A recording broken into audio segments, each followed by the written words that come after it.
Shawn then takes a thunderous chokeslam in the ring, and Taker tombstones Shawn right into the casket.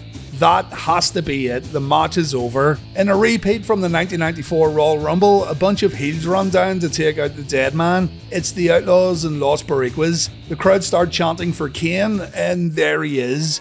Jim Ross says this is the unholy alliance, the brothers of the night. The crowd's going nuts for Kane, and when the Big Red Machine gets in the ring, he completely cleans house.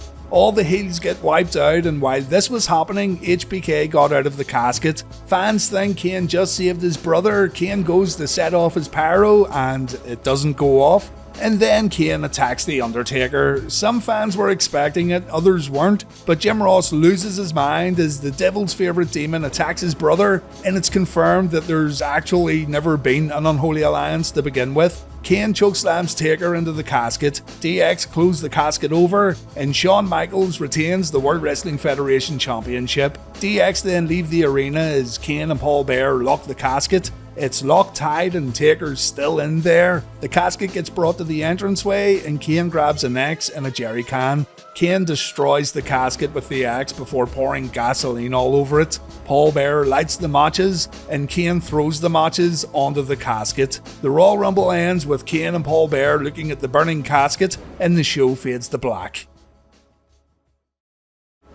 On Raw, Paul Bearer tells Kane to go out and get the ring bell, but instead, Kane beats the shit out of a fan at ringside. Awesome. Kane then grabs that ring bell and the timekeeper, and Paul says he thinks we should all pay respects to The Undertaker. He wants the bell rung 10 times out of respect for the fallen Phenom.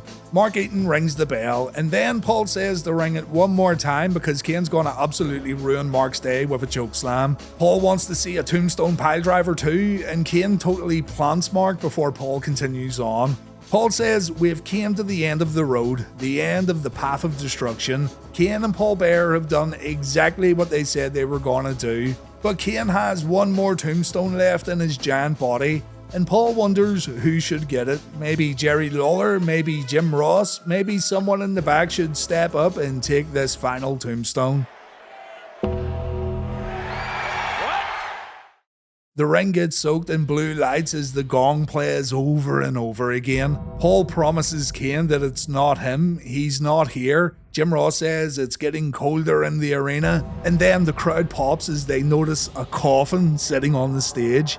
A bolt of lightning hits the coffin, and there he is, The Undertaker's on Raw. The reaction he gets when he sits up from the coffin is absolutely incredible. Taker says, "Welcome to hell and the demon who will lead you to eternal damnation." Don't you know that you cannot destroy that does not wish to perish? And you, Paul, the audacity to come out here week after week and claim responsibility for my disappearance? The fact of the matter is, on those times where I returned to the world of darkness, it's of my own accord.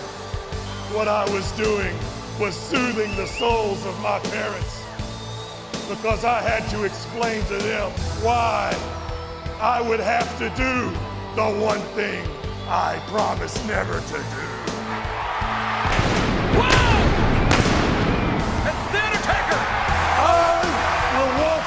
Through the fires of hell to face you, Kane. You will understand why. I am the reaper of wayward souls, and you will understand why. I am the Lord of darkness. I want you to remember when we were small children and we would begin to fight. Mother and father were always there to pull me off of you. Well, this time, there won't be anyone to save you. May the hounds of hell eat your rotting soul, and you will